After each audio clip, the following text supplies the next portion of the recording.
I live outside of Nashville, Tennessee in a small town east of the city, and I run a ballet school that I started when I was 18, and this is a little bit of a rehearsal weekend in my life.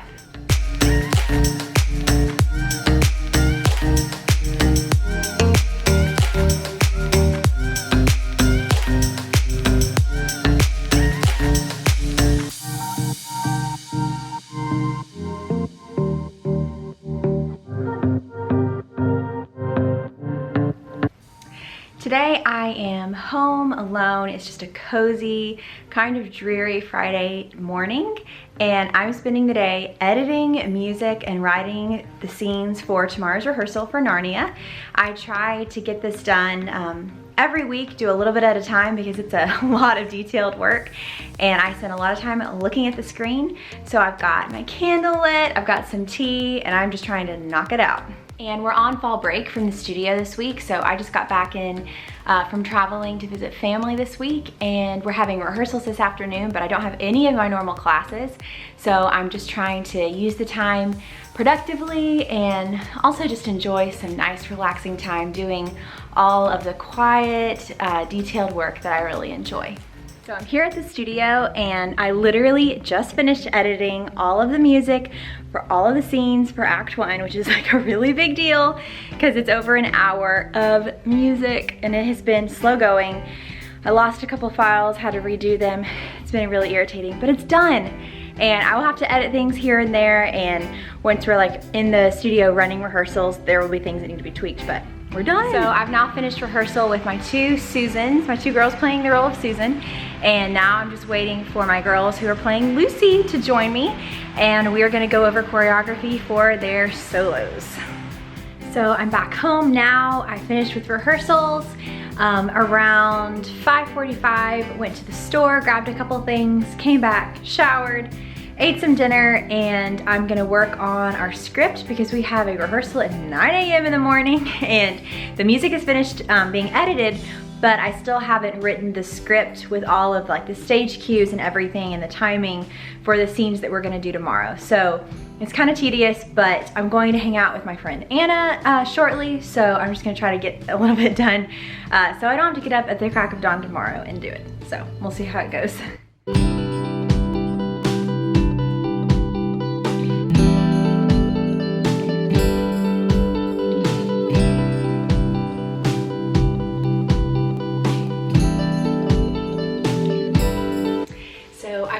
From my friend Anna's house a couple hours ago, and I've just spent the last hour or so working on finishing the very last scenes for Act 1 of Narnia, and today I was able to get the music for Act 1, all that finished, the editing process is done, and I wrote the last scenes for our script. And it doesn't look like much on paper, but it represents like a year of work, and I'm so excited that it's done. So we'll see how everything flows tomorrow. I'm sure I'll have to make some changes, make some edits, but it's over with. The hardest part is done, and now I'm gonna go to bed because it's like 12:30 and I gotta get up in the morning for our 9 a.m. rehearsal. So we'll see how it goes. So it's now Saturday morning and I'm at the studio. It's a little after 8:15. Rehearsal starts at 9, so I just need to go over our script. I need to print out copies for the girls who haven't received them yet. I need to print out the new scenes and just drink my coffee and get ready for a ton of kids to be here. And one thing that is super important to me is that this ballet is as close to inspired by this book as possible, and obviously it's a ballet, so there's no speaking parts, and there's no communication other than the music and the choreography. So that's the challenge of ballet, is how to condense a lot of dialogue into choreo. So it's a good time, but it's a challenge.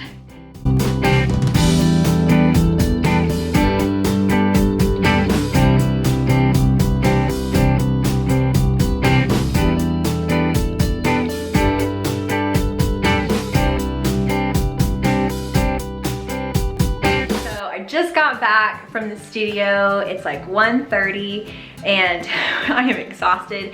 We got almost all of Act 1 completely, at least staged. And there will be obviously like things that we've got to fill in, music that I'm gonna have to tweak and add in little phrases where we don't have enough time. But for the most part, it went really smoothly and the kids worked so hard and it was really successful. So it is Saturday afternoon and I want to take a shower and eat food and relax. So I am now showered and I put on comfy clothes because it's a nice rainy day here in Tennessee. And I just kind of wanted to talk a little bit and share a few things that I've just been thinking about over the past couple of weeks. And as I turned 26 last week, and I also started the 7th year of my business back in September, I've kind of had this realization of, oh wow, like we've learned a lot in the past 7 years. I feel like there's so many things that I wish I had known when I was 18 that I just didn't know until I just made mistakes and learned from them. And I've got my cup of tea and my Get After It mug from Joanna Gaines because I love her.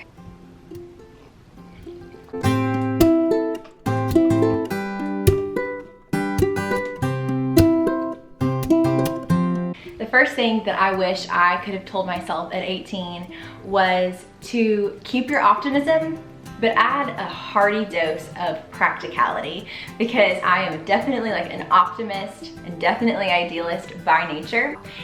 But I really lacked some practicality. And one of those things that I specifically can remember was back a couple years ago, I think it was 2018, we were getting ready to have like our first full-length ballet, which was at a beautiful historic theater, and I was just on cloud nine. I went the week of the show to our office store to get our programs printed, and I had spent an enormous amount of time putting these programs together. They had a beautiful full color cover to them.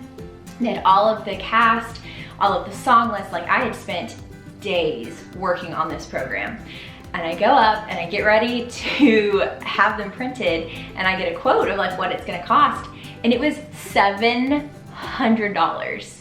And I'd only budgeted like 200 maybe. And I was just like, well, crap, like this is gonna be a lot more money than I expected. I've just kind of had a pattern over the past 7 years. I'm just kind of doing things because they look amazing and I'm super excited about them. But when push comes to shove, like they are a pain to carry out, or they're more expensive than I had budgeted for, and things like that. And a lot of that you just have to learn by making mistakes and figuring it out as you go along. And I definitely did that. But I will say, I wish I had just gone for simple over elaborate sometimes, because I could have saved myself a lot of time and a lot of headaches. And we ended up getting the problem solved, but that did include all of my friends kind of like camping out and folding programs and punching holes in them and feeding ribbon through them. So all of my friends were amazing and we just knocked it out, but it was not without its headaches.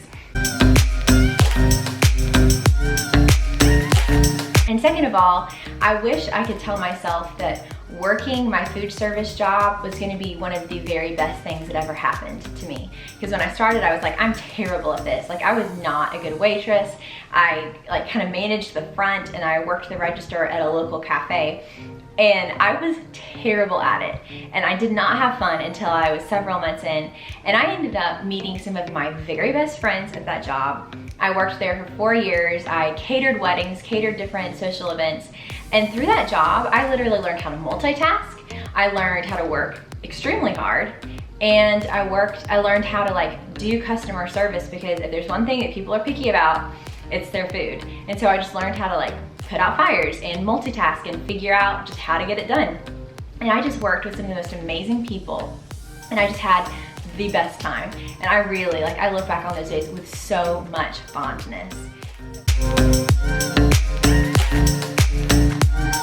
Talk about something that is kind of been an issue with me for a really long time, and that is just self-doubt. I've spent so much time doubting myself and doubting the plans that I have spent a lot of time putting together, and just fearing like they're not good enough and like it's not gonna work, and people are going to one day just like not show up and my business is gonna go under.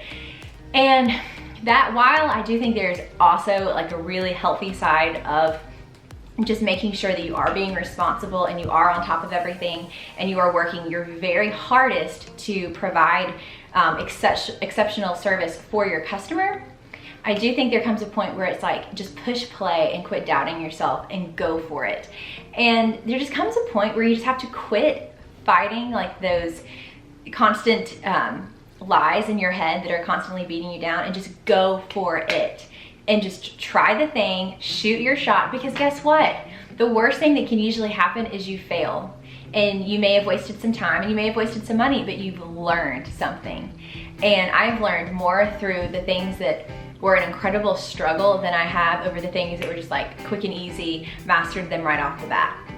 And I just think that self-doubt really keeps us, and just the fear of what other people think about us, it keeps us from giving things a try that we would probably really enjoy and be super passionate about. My grandma used to say that to waste a talent was a sin. And I think there's just so much to be said for not like holding ourselves back and limiting ourselves to what people have always expected of us, and just trying something new and going for it. I am constantly on the journey of learning how to exercise what Dr. Henry Cloud calls the no muscle. And that's basically exercising boundaries and saying no sometimes, instead of always being like, yes, I can do that. Yes, I'm committing to that. Yes, I'll do this. And sometimes I just have committed to something, and it literally, as soon as the person walks out the door, I'm like, why did I say yes? I don't have time for that. I don't have the resources to do that. I don't even want to do that. And here I am committing myself to this thing just because I don't want to have to disappoint someone and tell them no. And while I think it's really great because it has led to some really awesome opportunities that were out of my comfort zone, and I do say yes, like I try to say yes as much as I can in a healthy way, but I have really learned the power of saying no, and I'm still really terrible at it, but I'm trying. But I've often committed to something when I already had other things on my plate that suffered because I committed to yet like one more thing.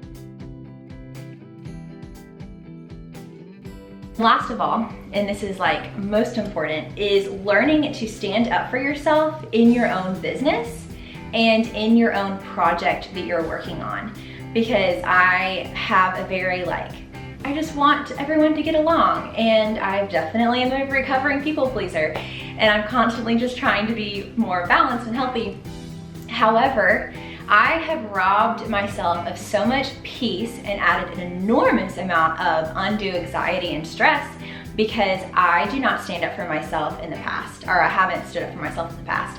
And it has led to an enormous amount of stress and fatigue and honestly burnout, because I wasn't willing to make those hard calls, which as the business owner are my responsibility. And one thing in particular is, if you have someone who is working in your business who is not holding up their end of the contract, and it is a habitual thing, and after numerous conversations it's not getting better, it is your responsibility to let that person go. I would just like to say, if you have spent enough time building something or working on a project that you're really passionate about, you should be able to have the joy that comes from reaping the rewards of building that thing or creating that thing. I'm just figuring it out as I go along, and I just wish I had known these things at 18. But at the same time, there's nothing like experience to teach them to you. Thank you guys for watching a little weekend in my life of rehearsal. I really hope that you guys have a great rest of your day, and I'll see you soon. Bye y'all.